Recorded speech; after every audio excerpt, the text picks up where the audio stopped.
Alhamdulillah rahimani wa rahimakumullah. Alhamdulillah, puji syukur kita panjatkan kepada Allah Subhanahu wa taala atas segala nikmat yang telah Allah Subhanahu wa taala anugerahkan kepada kita semua, sehingga di kesempatan sore hari ini kembali Allah Subhanahu wa taala pertemukan kita dalam kajian membahas kitab At-Tadhhib fi Adillati Matnil Ghaya wat Taqrib karya Syekh Mustafa Dib Bugha hafizahullahu taala.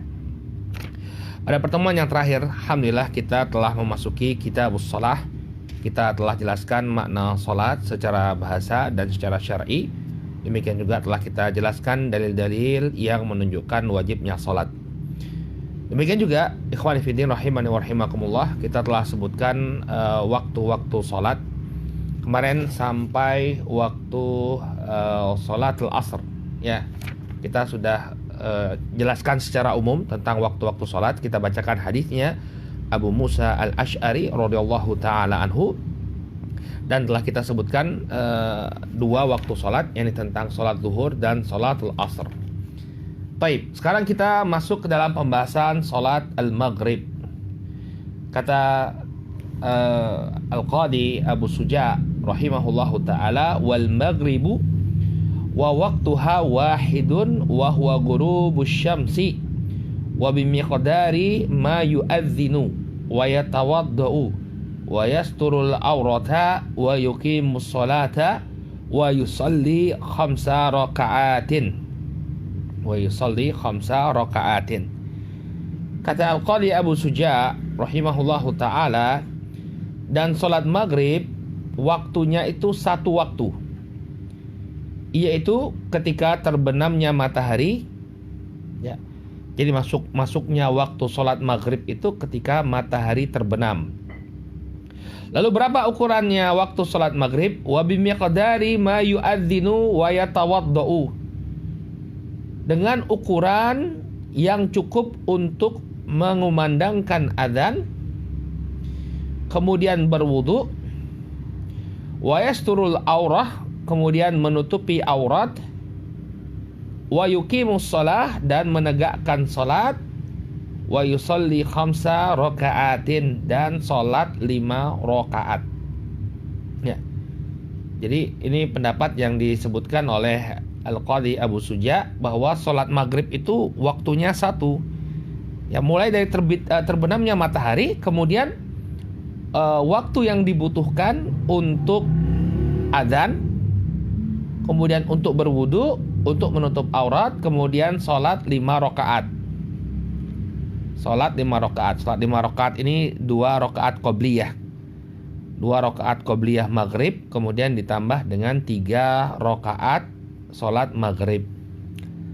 Jadi waktu maghrib ini sangat sempit, ya, kalau menurut apa yang disebutkan oleh Al-Qadi Abu Suja. Jadi waktu sholat maghrib itu ya waktu ketika terbenam matahari, kemudian cukup untuk adzan, ya, adzan dan iqamah, ya. Demikian juga waktu untuk berwudu, tambah waktu yang untuk berwudu, kemudian menutup aurat, lalu sholat 5 rakaat. Kalau dihitung-hitung berapa menit itu, ya, mepet sekali waktunya, ya. Bimiqdar ma yu'adzinu, ya, waktu adzan. Taruhlah adzan itu berapa? Ya, kalau panjang itu adzan ya mungkin 3 sampai 4 menit. Kemudian waktu untuk wudu, taruhlah waktu untuk wudu 5 menit. Kemudian menutup aurat, ya, cuma 2 menit. Lalu sholat 5 rakaat. Nah, itulah waktu untuk sholat maghrib menurut Al-Qadi Abu Suja. Dan apa yang beliau sebutkan ini adalah qaul jadidnya Al-Imam Syafi'i, adalah pendapat barunya Al-Imam Syafi'i.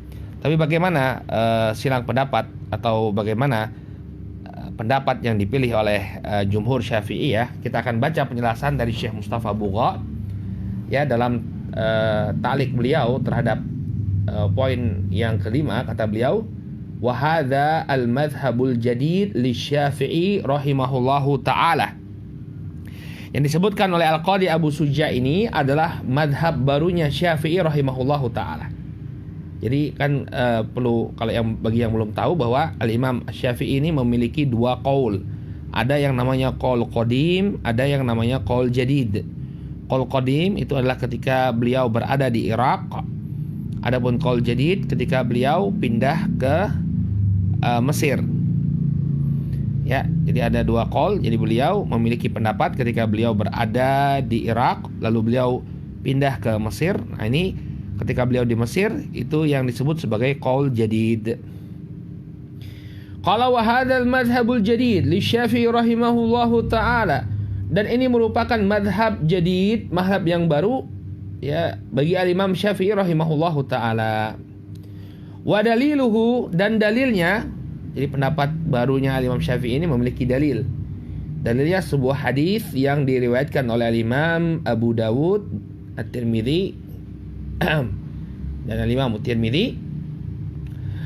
Hadis Jibril, yakni hadisnya Jibril alaihi salam, alladzi rawahu Abu Dawud wa Tirmidzi an Ibnu Abbas, yang diriwayatkan oleh al-Imam Abu Dawud dan Tirmidzi dari sahabat Abdullah bin Abbas radhiyallahu anhuma, wa fihi, dan di dalam hadis tersebut disebutkan anna Jibril alaihi salam shalla bin Nabi sallallahu alaihi wasallam al-maghriba fil yawmain hina aftara as-sha'im ay fi waqtin wahidin wa huwa ba'dal ghurub. Di dalam hadis tersebut disebutkan bahwa Jibril alaihi salam salat bersama Nabi sallallahu alaihi wasallam ya pada 2 hari, ya di waktu 2 hari. Jadi 2 hari, dalam 2 hari Jibril itu sholat bersama Nabi SAW hina aftara as-sha'im, ketika orang-orang yang berpuasa sedang berbuka. Ya, ketika orang-orang yang berpuasa sedang berbuka.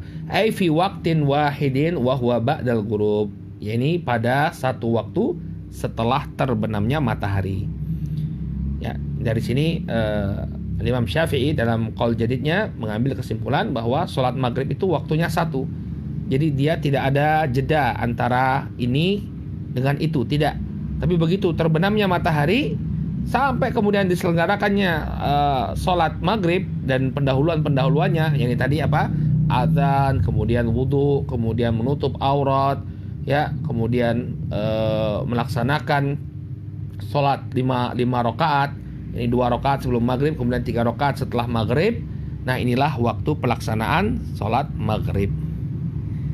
Ya, coba antum pahami dulu ya. Jadi ini pendapat yang pertama, qaul jadidnya Imam Syafi'i rahimahullah, bahwa waktu sholat maghrib mulai dari terbenamnya matahari, ya, kemudian sampai kepada waktu yang dibutuhkan untuk adzan, kemudian untuk berwudu, menutup aurat, dan menegakkan sholat 5 rakaat.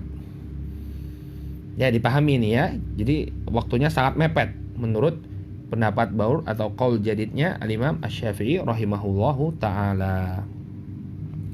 Namun yang dikuatkan oleh para imam Syafi'iyah, jadi bedakan, pendapat Syafi'i tidak mesti menjadi pendapatnya madhab, atau pendapat barunya Syafi'i tidak serta-merta menjadi pendapat mu'tamad dalam madhab.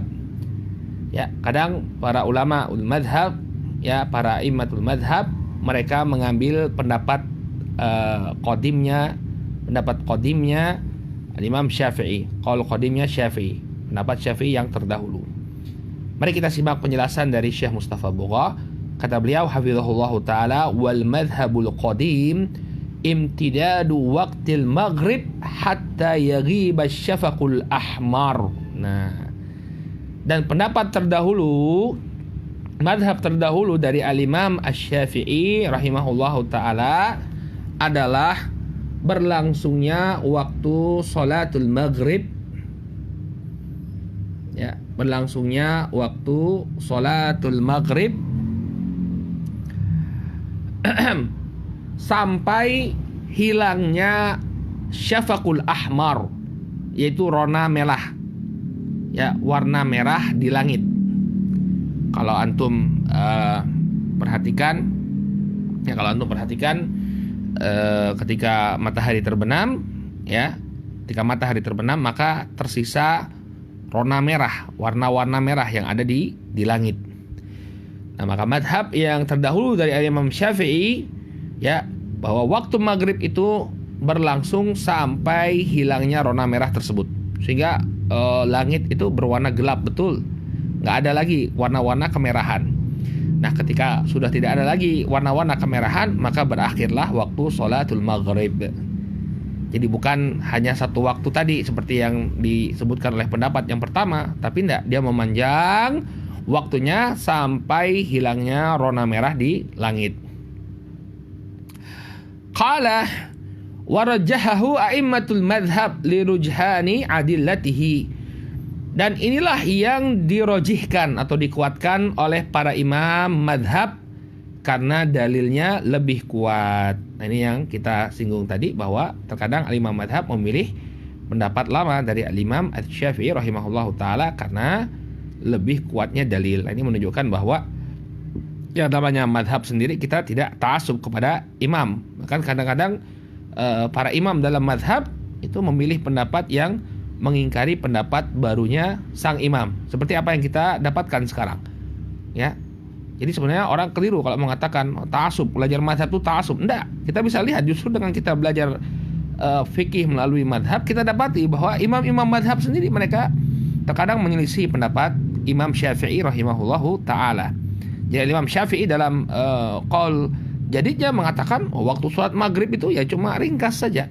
Tapi enggak, kata para imam, justru yang benarlah pendapat beliau yang lama, bahwa apa? Waktu sholat maghrib itu memanjang, mulai dari terbenamnya matahari sampai hilangnya rona merah di langit. Ya, warajaha a'immatul madhab lirujhani adillatihi. Dan inilah yang dikuatkan oleh imam-imam madhab karena kerojihan dalilnya, karena dalilnya lebih kuat. Ka hadithi Muslim sabiq, seperti hadis Muslim yang terdahulu yang telah kita bacakan, hadisnya siapa? Abu Musa al-Asy'ari tentang waktu sholat, ya. Alladzi kana fil Madinah, yang itu terjadi di Madinah. Jadi ketika ada orang yang bertanya kepada Nabi SAW tentang mawaqitis shalah, tentang waktu sholat, maka Nabi SAW menunjukkannya dengan perbuatan beliau, dan ini terjadi di Madinah. Adapun hadis Jibril, ketika Jibril mengajarkan Nabi sholat itu di Makkah, maka tentu yang diambil adalah yang lebih akhir. Ya, Nabi antara keberadaan beliau di Makkah dengan keberadaan beliau di Madinah, tentu lebih akhir keberadaan beliau di Madinah, ya. Maka hadis Muslim, hadis Abu Musa al-Asy'ari yang diriwayatkan oleh Imam Muslim, ya, ini terjadinya di Madinah. Wa huwa murajjihun ala hadits Jibril alaihi salam. Maka hadisnya Abu Musa al-Asy'ari riwayat Muslim ini, ya, ini menguatkan atau lebih kuat daripada hadisnya Jibril alaihissalam, ya. Artinya menjadi landasan kerojihan pendapatnya para imam. Ya, alladzi kana fi Makkah, ya. Jadi lebih kuat daripada hadis Jibril, di mana hadis Jibril itu terjadinya di Mekah. Ya. Li'anna al-ibrata bima thabata akhiran. Karena hukum itu diambil dengan apa yang ditetapkan terakhir. Ya, ada fase Mekah, ada fase Madinah. Fase Madinah lebih akhir, maka yang kita ambil sebagai landasan hukum tentu yang ditetapkan terakhir, yakni di masa Madinah. Wa fihi thumma akhara al-maghriba hatta kana inda suquti syafaq. Ya, dalam hadis riwayat Muslim tersebut dikatakan bahwa Nabi SAW mengakhirkan salat maghrib sampai hilangnya rona merah di langit. Ya, ini jelas dalil yang sharih menunjukkan bahwa waktu salatul maghrib ini memanjang sampai hilangnya rona merah di langit. Qala wa thabata annahu sallallahu alaihi wasallam qala, dan telah sabit, ya, otentik dari Nabi sallallahu alaihi wasallam dalam riwayat Muslim, beliau mengatakan waktu salatil maghrib ma lam yaghibis syafaq. Nabi sallallahu alaihi wasallam mengatakan bahwa waktu salat maghrib selama warna merah di langit itu belum hilang. Nah, ini juga dalil yang semakin menguatkan pendapat para imam mazhab, ya, yang menyelisih pendapat jadidnya Imam Syafi'i, bahwa waktu salat maghrib, ya, itu mulai dari terbenamnya matahari sampai hilangnya warna merah di langit. Jadi paham, ya? Ya.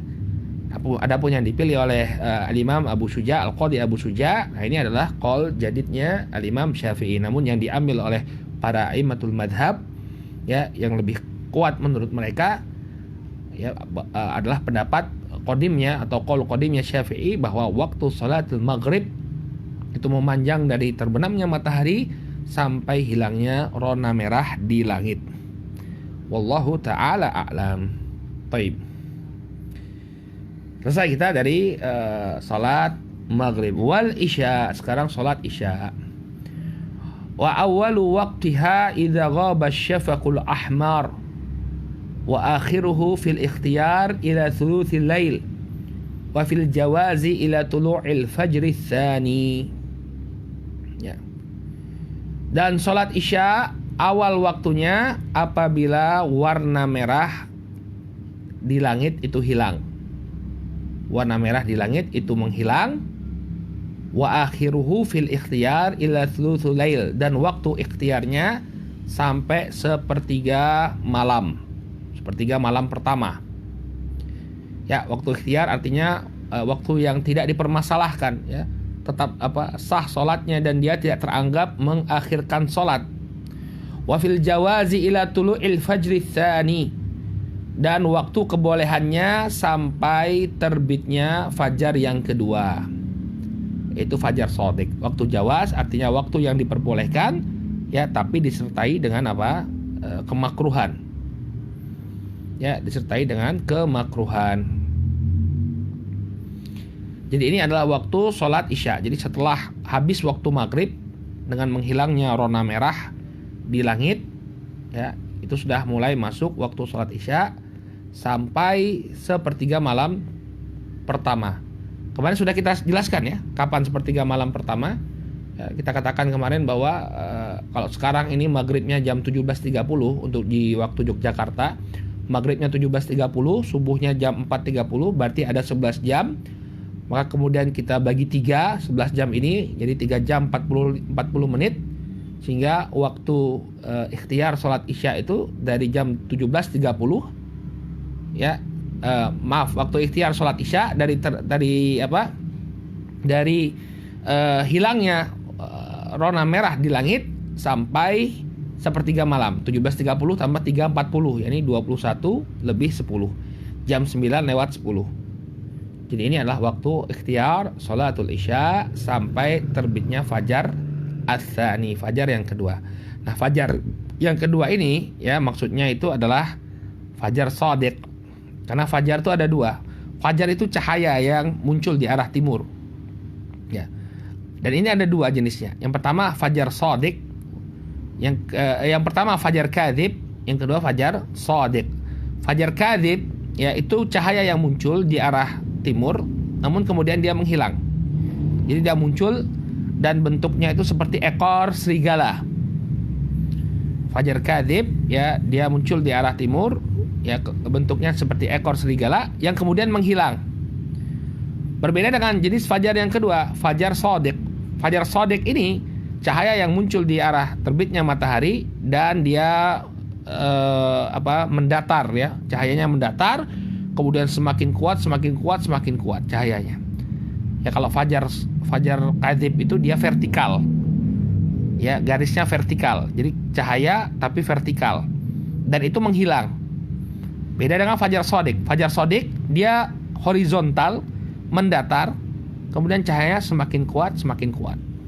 Nah, baik, kita baca penjelasan dari Syekh Mustafa Bugha tentang waktu sholat isya.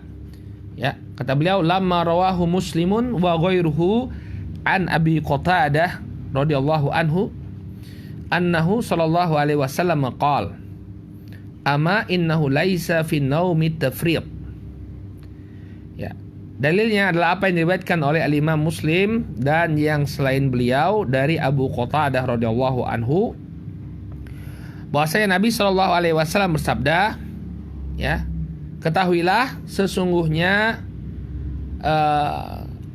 ketiduran itu bukanlah peremehan. Laisa fi naumi tafrid.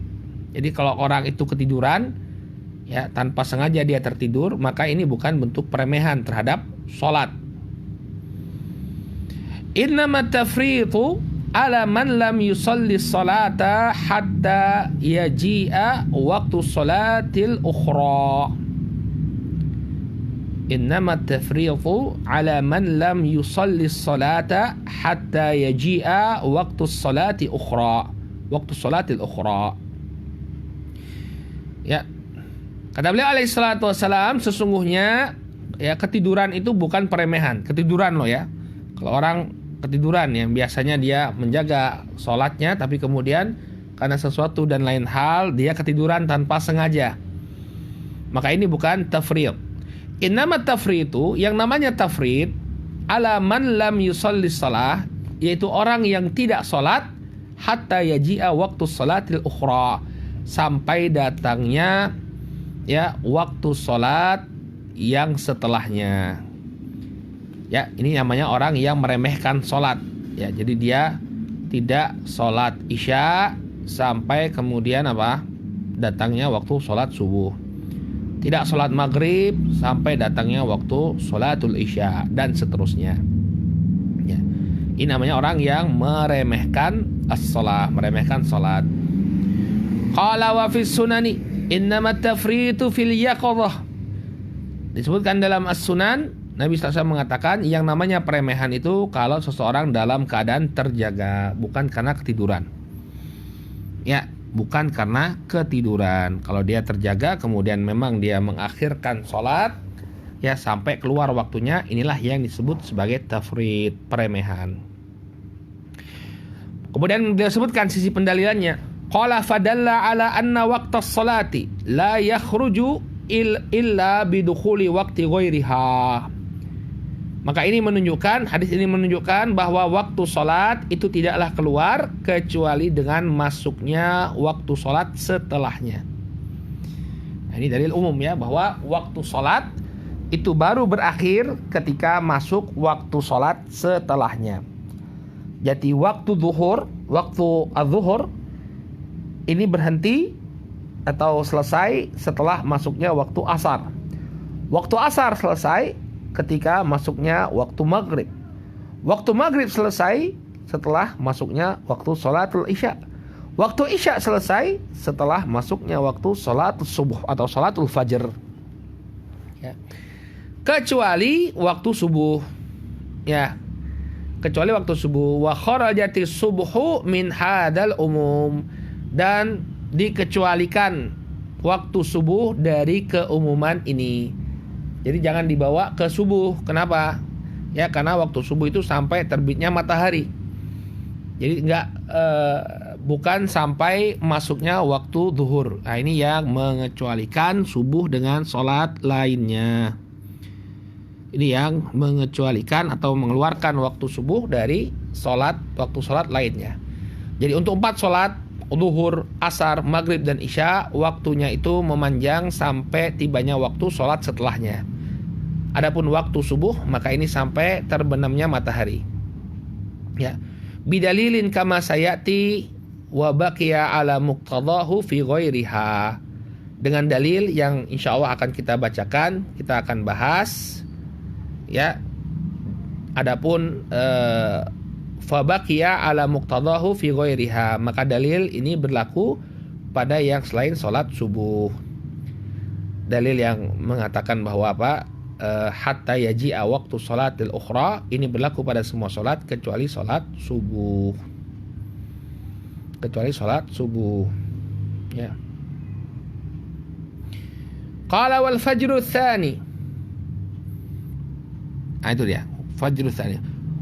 Wal fajru tsani huwa al-muntashiru daw'uhu mu'taridan bin nawahis sama yuqibuhu diya.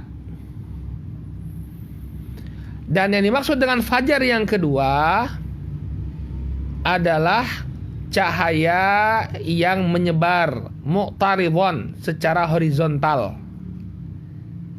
Apa horizontal? Mendatar, ya. Ada vertikal yang memanjang. Kalau horizontal ini apa? Mendatar. Fajar yang kedua adalah cahaya yang menyebar secara horizontal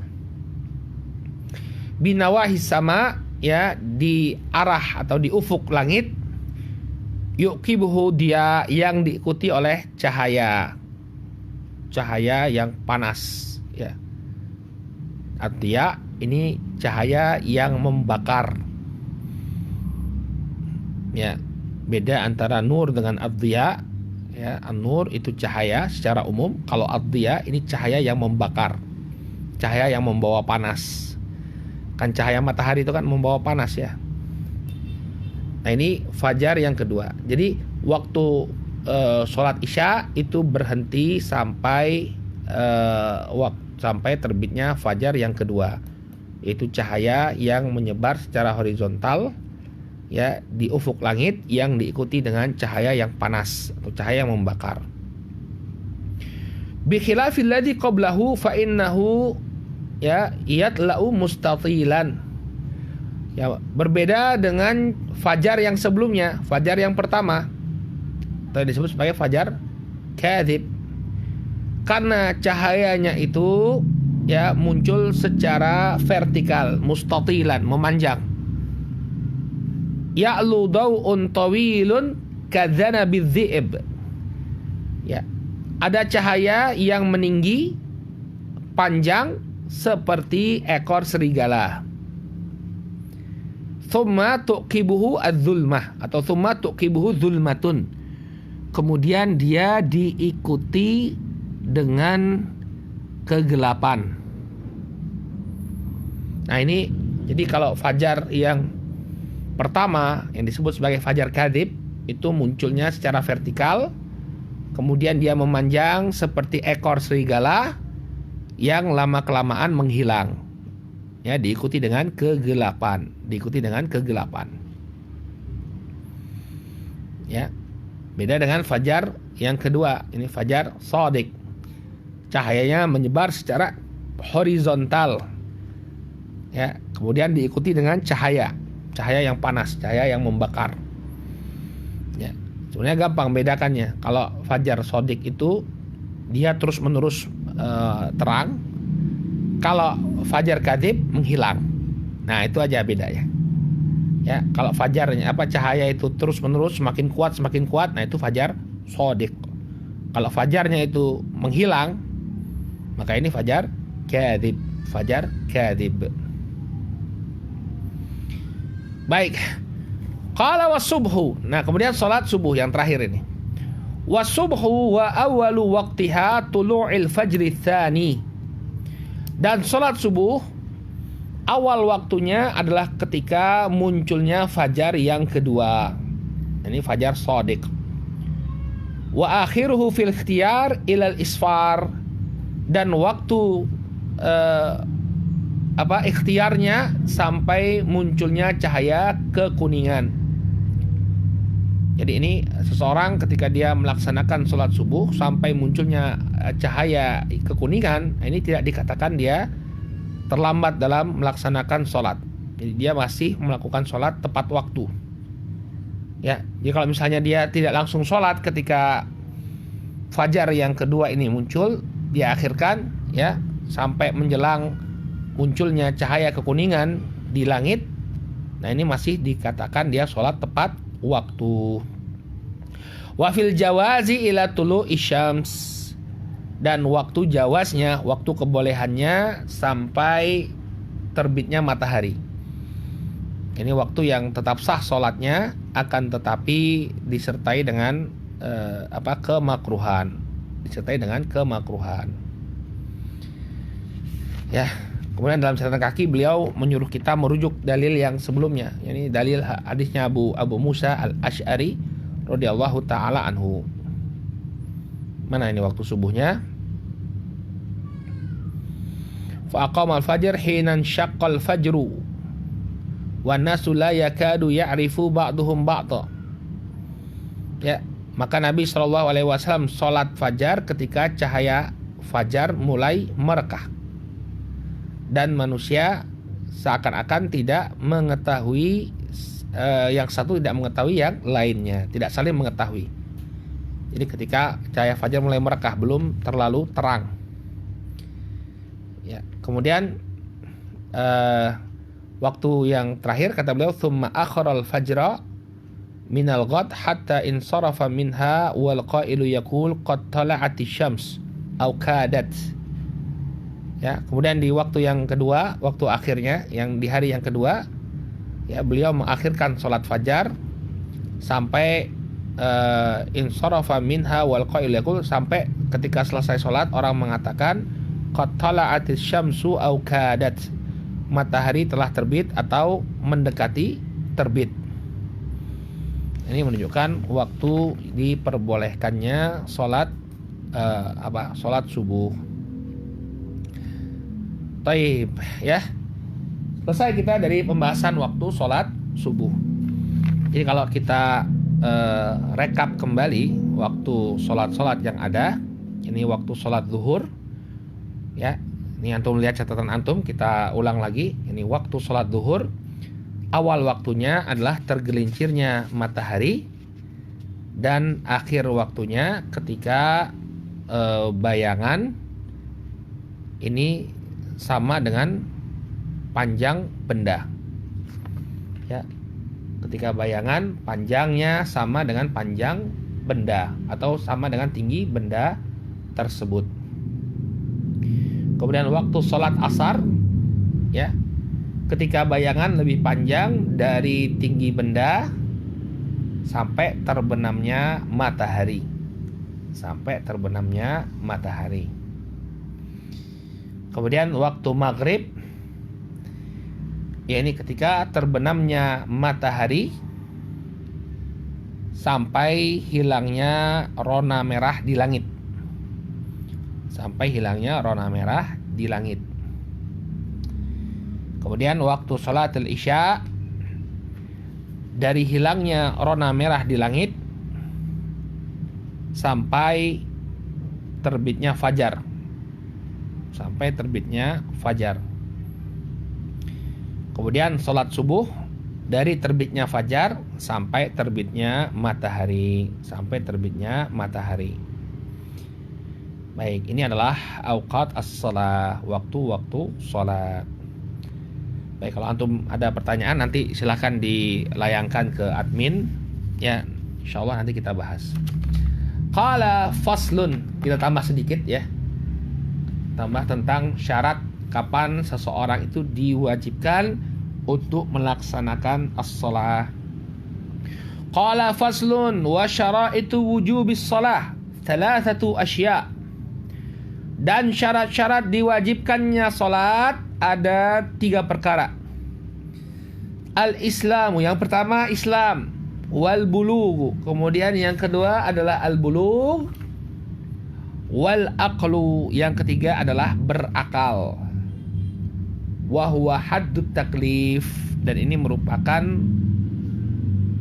batasan pembebanan syariat. Maksudnya adalah syarat pembebanan syariat secara umum ya 3 ini.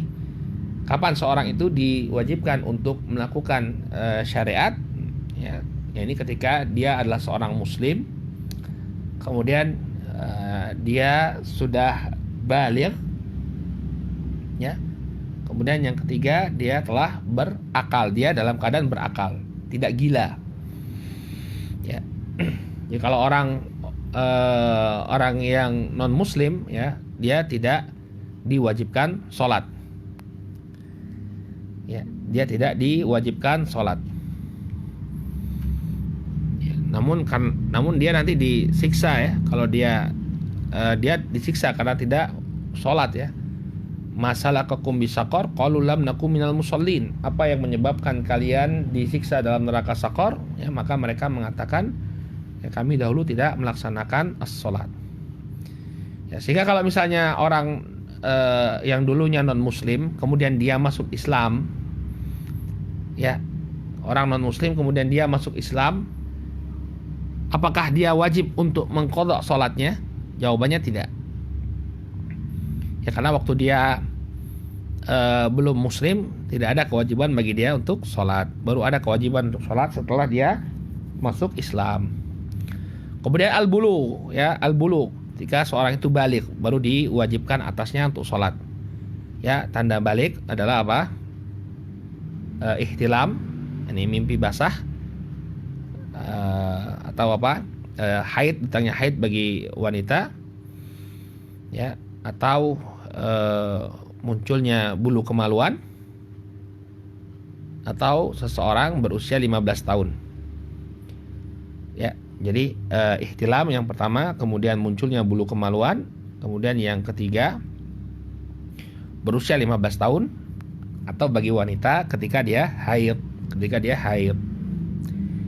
Ini tanda-tanda seorang yang sudah balik. Nah, bagaimana dengan anak kecil? Disyariatkan nggak dia untuk sholat kalau dia belum balik? Nah, ini perlu kita ketahui bahwa orang yang belum balik, anak yang belum balik, ketika dia sudah mumayyiz, yakni berusia 7 tahun, disyariatkan bagi orang tuanya untuk memerintahkan anaknya sholat. Nah, catat ini. Ya, memang betul wajibnya sholat itu ketika seseorang sudah balik. Tapi perintah untuk sholat ini mulai ketika anak-anak berusia mumayyiz, berusia tamyiz, yaitu 7 tahun. Ya, Nabi Shallallahu Alaihi Wasallam bersabda, "Muru auladakum bis shalah wahum abna'u syaba, wadribuhum 'alaiha wahum abna'ul asyar." Perintahkanlah anak-anak kalian untuk sholat. Ini nggak ada, ini tambahan dari saya. Ya, perintahkanlah anak-anak kalian untuk sholat ketika mereka berusia 7 tahun. Dan pukullah mereka kalau tidak mau sholat ketika mereka berusia 10 tahun. Nah, ini dalil yang menunjukkan bahwa walaupun tidak wajib, anak yang berusia 7 tahun ke atas, ya, hendaknya diperintahkan untuk sholat. Ya, disebutkan oleh Al-Imam Ibnu Battah rahimahullahu ta'ala, ya, beliau menyebutkan bahwa ada 3 hikmah kenapa anak yang belum balik diperintahkan untuk sholat. Yang pertama, untuk mendapatkan keberkahan, barokah. Jadi dari kecil dia sudah terbiasa melakukan ketaatan, ya. Artinya dia sudah banyak pahalanya, ya, dari kecil. Kemudian yang kedua, ya, untuk pembiasaan. Kemudian yang ketiga, agar dia tidak merasa berat ketika tiba saat kewajiban pada dirinya. Ya, jadi ini 3 hikmah kenapa anak yang belum balik diperintahkan untuk sholat ketika dia berusia 7 tahun. Yang pertama adalah li'ajli barokah, untuk mendapatkan keberkahan. Yang kedua, untuk pembiasaan. Yang ketiga, agar dia tidak merasa berat ketika perkara tersebut diwajibkan atas dirinya. Taib. Sekarang kita baca penjelasan dari Syekh Mustafa Buqa.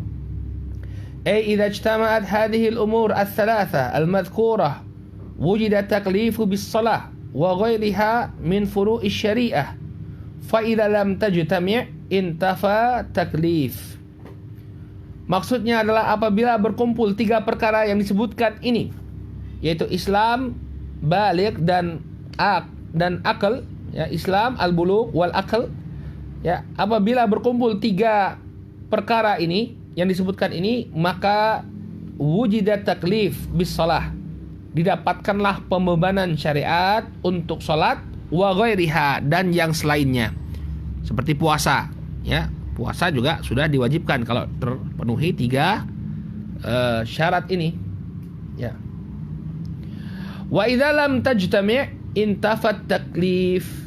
Kalau belum berkumpul 3 syarat ini, maka, ya, tidak ada pembebanan syariat. Kalau tidak berkumpul 3 syarat ini, maka tidak ada pembebanan syariat. Qala dalla ala syurutil Islam ma rawahu Ibnu Abbas radhiyallahu anhuma anna Nabiy sallallahu alaihi wasallam ba'atha Mu'adzan ila al-Yaman. Dan dalil yang menunjukkan syarat keislaman adalah apa yang diriwayatkan oleh Ibnu Abbas. Hadisnya riwayat Bukhari Muslim. Anna Nabiy sallallahu alaihi wasallam ba'atha Mu'adzan radhiyallahu anhu ila al-Yaman. Bahwa sesungguhnya Nabi Shallallahu Alaihi Wasallam mengutus Mu'adz radhiyallahu anhu ke negeri Yaman. Faqal, ketika mengutus, Nabi Shallallahu Alaihi Wasallam mengatakan, Uduhum ila syahadati an la ilaha illallah wa anni rasulullah. Ya. Ajaklah mereka atau serulah mereka untuk bersaksi bahwa tidak ada sesembahan yang berhak untuk disembah kecuali Allah dan bahwasanya aku adalah utusan Allah.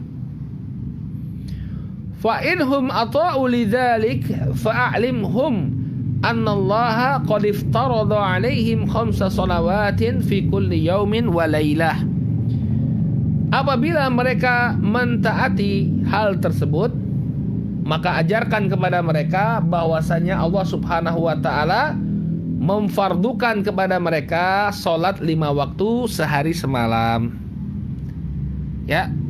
Allah Subhanahu wa taala memfardukan kepada mereka salat 5 waktu dalam sehari semalam. Unzuru barakallahu fiikum, coba kita lihat di sini bahwa diperlukan apa? Keislaman terlebih dahulu ya. Syarat keislaman. Fa inhum alta'u lidzalik, kalau mereka mentaati hal yang demikian. Ini mereka mengucapkan syahadat, 2 kalimat syahadat yang menunjukkan mereka masuk Islam, baru kemudian ajarkan kepada mereka bahwa Allah Subhanahu wa taala ya memfardukan salat 5 waktu atas diri mereka. Paham ya? Jadi ini syarat yang pertama. Qala wa dalla ala ishtiratil akli wal bulughi ma rawahu Ali radhiyallahu anhu. Dan yang menunjukkan pensyaratan berakal dan baligh adalah apa yang diriwayatkan oleh Ali radhiyallahu anhu anin Nabi sallallahu alaihi wasallam, dari Nabi alaihi salatu wasalam ya. Nabi SAW mengatakan rufi'al qalamu an thalathah, pena itu diangkat dari 3 orang. Artinya kalau dia meninggalkan suatu amalan, ya ini tidak berdosa. Ya, jadi pena itu diangkat. Yang pertama, anin naim hatta yastaiqiz, dari orang yang tidur sampai dia terbangun. Wa anis sabi hatta yahtalim, dari seorang anak sampai dia ihtilam, artinya sampai dia dewasa, ya belum, sampai dia baligh. Ya, tadi kita sebutkan tanda baligh, ciri-ciri baligh apa? Yang pertama ihtilam, atau yang kedua tumbuhnya bulu kemaluan. Kemudian yang ketiga berusia 15 tahun, dan bagi seorang anak wanita ini ketika dia sudah mendapatkan haid. Qala wa 'anil majnuni hatta yaqil, dan diangkat pena tersebut dari orang yang gila sampai dia berakal, Nah, ini adalah syarat seseorang itu diwajibkan untuk sholat. Maka ketika belum terpenuhi syarat ini, tidak diwajibkan baginya untuk sholat. Wallahu ta'ala a'lam. Baik, naktafi bihadzal qadar, karena ini sudah pembahasan yang baru, yakni tentang sholat sunnah. Ini insyaallah akan kita bahas pada pertemuan yang akan datang insyaallah. Baik, subhanakallahumma bihamdika asyhadu an la ilaha illa anta astaghfiruka wa atubu ilaik. Assalamualaikum warahmatullahi wabarakatuh.